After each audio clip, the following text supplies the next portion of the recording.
Eu sou o Amílcar Correia e este é o P24. Proibir telemóveis nas escolas deve ser uma emergência e não uma medida continuada. Este ano letivo começou com menos professores e mais alunos. Por um lado, faltam docentes, em especial na área metropolitana de Lisboa, Alentejo e Algarve. Por outro, o número de alunos migrantes aumentou 160% em 5 anos. Crianças que não têm o português como língua materna. Outra novidade deste ano letivo reside nos limites à utilização dos telemóveis. O Governo recomendou a proibição do seu uso nos recintos escolares aos alunos até ao 6º ano. No caso dos estudantes do 3º ciclo, recomendou também às escolas que tomem medidas para desmotivar o uso dos smartphones. O Ministro da Educação anunciou a novidade a poucas horas do arranque do ano letivo. Isto vai ser opcional para as escolas. Isto é uma recomendação do Governo. Que influência terão estas medidas no processo de aprendizagem? Neste episódio, Margarida Gaspar de Matos, psicóloga clínica da saúde e professora catedrática da Universidade de Lisboa, considera que a integração de alunos migrantes é um desafio fantástico para as escolas e que a proibição do uso de telemóveis deve ser uma resposta de emergência e não uma medida continuada. Bem-vindos ao P24, o seu dia começa aqui. Bom dia, Margarida Gaspar de Matos, obrigado por ter vindo a este episódio do P24 para falarmos sobre o início do ano letivo. Começo por lhe perguntar sobre o que acha das recomendações do Governo quanto à proibição do uso de telemóveis nos recintos, pelo menos aos alunos até ao 6º ano.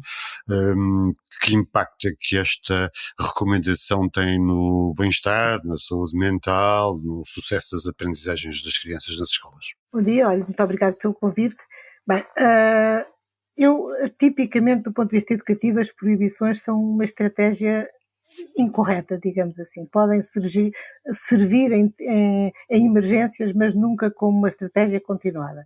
Portanto, do ponto de vista técnico e da mudança de comportamento, a proibição não gera alternativas, não gera aprendizagem, não gera manuseamento dos contextos para favorecer os comportamentos desejados, portanto, é um erro técnico. Neste momento, o que acontece, e que está à vista de toda a gente, é que nós fomos surpreendidos por um abuso do uso das tecnologias que ninguém estava à espera, não é? Nós adultos, nós pais, nós professores, toda a gente. E aí, se calhar, esta medida vem como uma resposta de emergência para tentarmos mudar a polaridade das coisas. Portanto, e esta medida não pode ser continuada neste registro de proibição. Do ponto de vista do primeiro e do segundo ciclo, eu talvez gostasse de ter ficado no primeiro ciclo para a proibição e ter posto o segundo ciclo junto do terceiro e do secundário para efeitos de recomendação às escolas, mas pronto, acho que primeiro e segundo, porque isto tem a ver com as escolas onde as coisas se passam, mas provavelmente há segundos ciclos juntos dos primeiros e, portanto, muito bem. Até ao segundo ciclo, neste momento há uma tentativa de mudar a cultura da escola, gerindo o uso dos telemóveis através da proibição.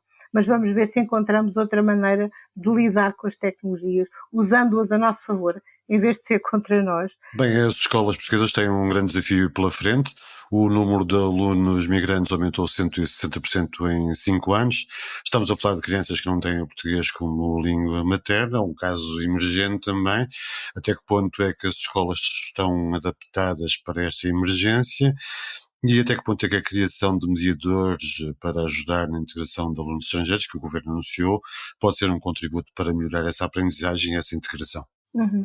Bem, a figura do mediador já existe nas escolas há muito tempo, nomeadamente ligada ao programa Escolhas, e portanto já há mediadores culturais nas escolas há bastantes anos. Agora, e ainda bem, não é?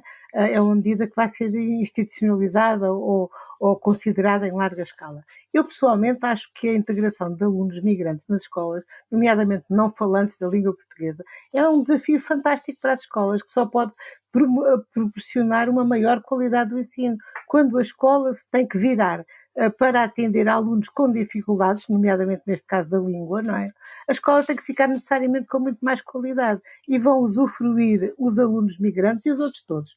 E, portanto, aquela ideia que às vezes se diz que há migrantes nas escolas e depois eles estão atrasados porque não sabem a língua e os outros vão ficar todos atrasados. Não, a escola vai ficar de maior qualidade e isso vai proporcionar um ensino de maior qualidade a toda a gente.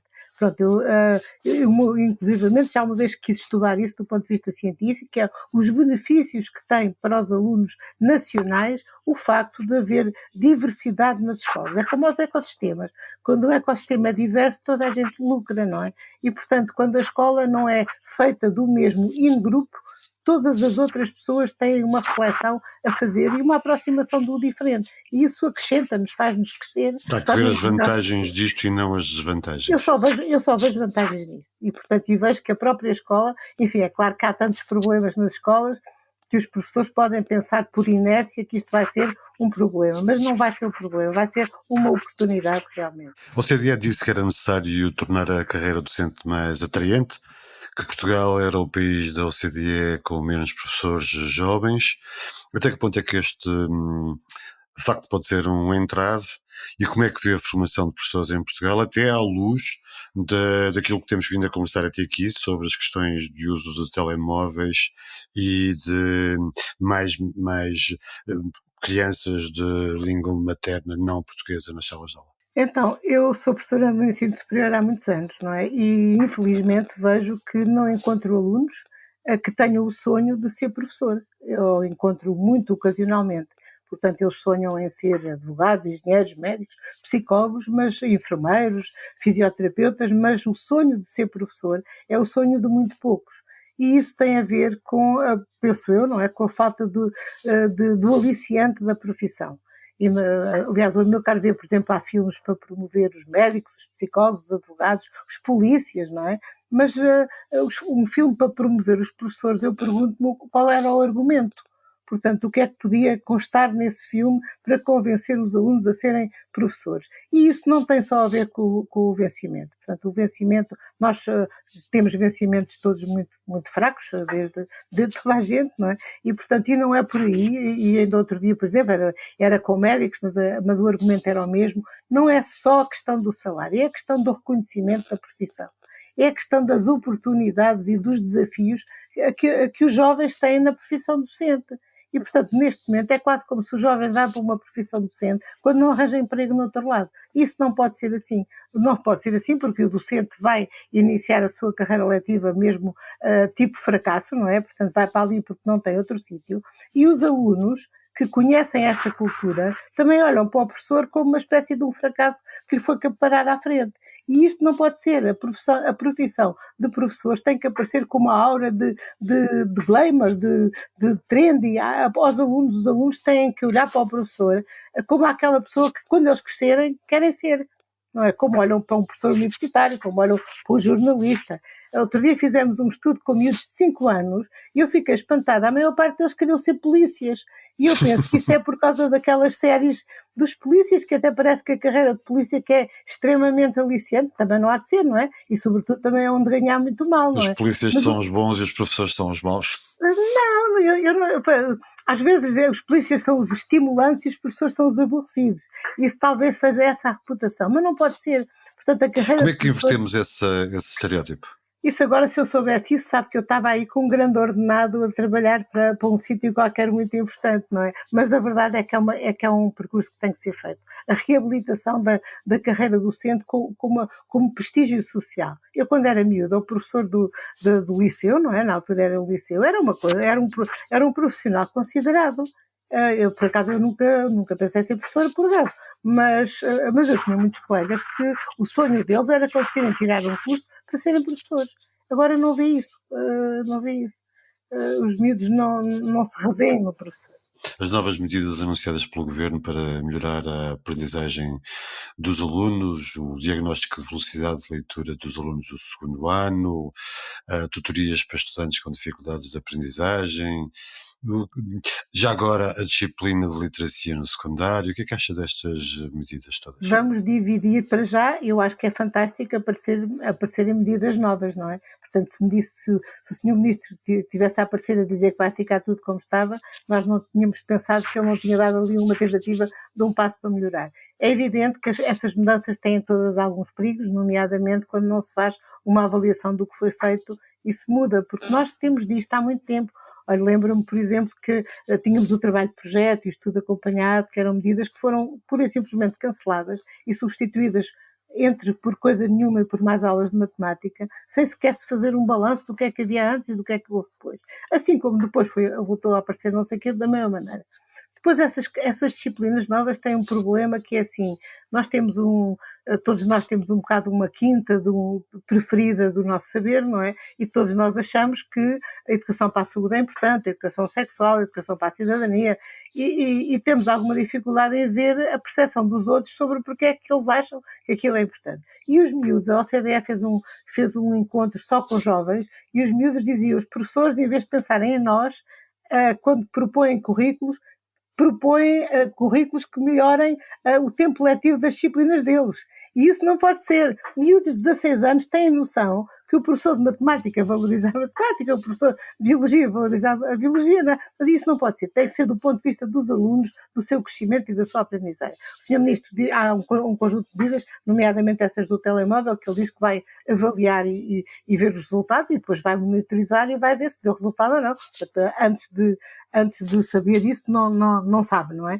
E é isso que tem que ser feito. Nós temos que avaliar as medidas de maneira a não estarmos a mudar coisas, a mudar e a mandar fora o bebé com a água do banho, como costumam dizer os ingleses, não é? Portanto, às vezes há medidas que podem ter mudanças pequenas e que não temos que mudar tudo em conjunto. Eu tenho muitas expectativas em relação a esta disciplina da literacia, das literacias, nomeadamente porque é a minha área, portanto eu estou aqui a contradizer-me em relação ao que disse há bocadinho, mas verdadeiramente esta disciplina tem tudo a ver com o nosso trabalho, com o trabalho da Sociedade da Portuguesa de Literacia, e portanto tem tudo a ver com aquilo que eu acho que deve ser promovido em termos do desenvolvimento pessoal e social dos jovens, não é? Agora, vamos ver como é que se faz a formação de professores para estas disciplinas, porque estas disciplinas, que são estruturantes do ponto de vista da personalidade dos alunos, não podem ser atribuídas ao professor que está com uma falta de uma hora no horário. Isso é um contrassenso.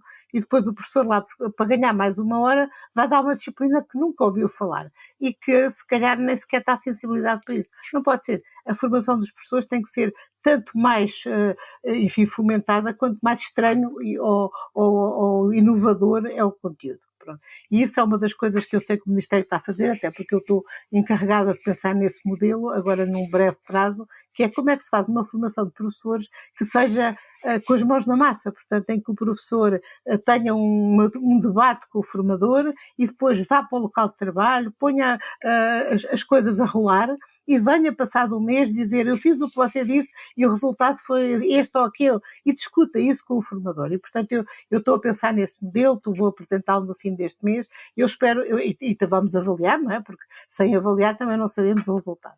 Há outra medida também que eu acho muito interessante, que é aquela medida do trabalho individual dos miúdos, que eu acho que é fantástica, até porque os miúdos tendem a desresponsabilizar-se pela sua própria aprendizagem e a sentir que são elementos neutros no processo e na gestão das suas aprendizagens. E o facto de cada jovem ter um projeto pessoal e desenvolvê-lo ao longo dos anos do secundário e apresentá-lo à comunidade é uma ideia fantástica. Vamos ver como é que isto rola do ponto de vista pragmático, porque isto de algum modo choca com a falta de professores, com a falta de recursos, não é? E pronto, e provavelmente enquanto não mudar a cultura da escola, também não vai correr tão bem assim, porque os alunos vão achar que então, agora eu tenho que apresentar um trabalho. Pronto. Mas eu acho que é uma boa ideia para começar a rolar, esta ideia de um trabalho individual. Eu penso que há boa maneira do que nós fazemos com os estudantes de doutoramento, por exemplo, que o estudante de doutoramento tem um percurso que nós facilitamos, mas que é essencialmente desenhado por ele ou ela, não é? E, portanto, eu penso que isso podia ser feito ao nível dos 15 anos, 16 anos, 17 anos, com as devidas transformações. Margarida, para acabar, que expectativa é que tem sobre este ano letivo, assim, de uma forma muito rápida? Eu tendo a ser irritantemente otimista.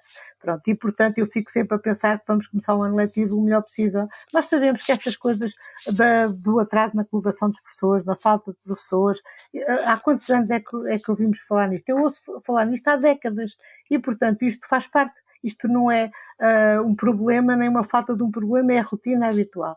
Provavelmente o que acontece é que ainda antes de ontem eu ouvi um jovem falar na televisão sobre isto, é que o sistema de colocação de professores que é assim tipo do pós-guerra e, portanto, isso tem que mudar, tem que ser repensado, como é que os professores são, como é que se vai para o professor, como é que os professores são colocados, a relação dos professores com a escola, com a comunidade, com as famílias, com os miúdos, isso tem que ser tudo pensado.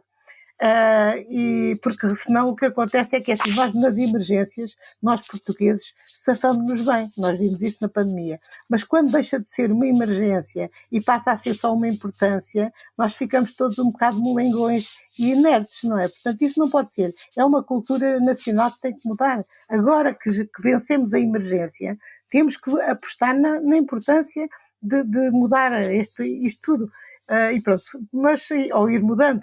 Mas este ano a falta de pessoas disto e daquilo, o ano passado foi assim, há 2 anos foi assim, há 10 anos foi assim, há 20 anos foi assim. E sabe porque é que não era assim antes do 25 de Abril? Porque iam para a escola 30 miúdos por escola, não é? Os outros todos iam trabalhar para os campos ou para as obras, não é? Portanto, quando eu estudei, éramos poucos, portanto havia professores para todos. Margarida, foi um prazer falar consigo. Obrigado por ter vindo ao P24. Obrigada, então. Não faço ideia do que será feito da mão. Veio de Londres para se casar comigo. Termino com esta sugestão.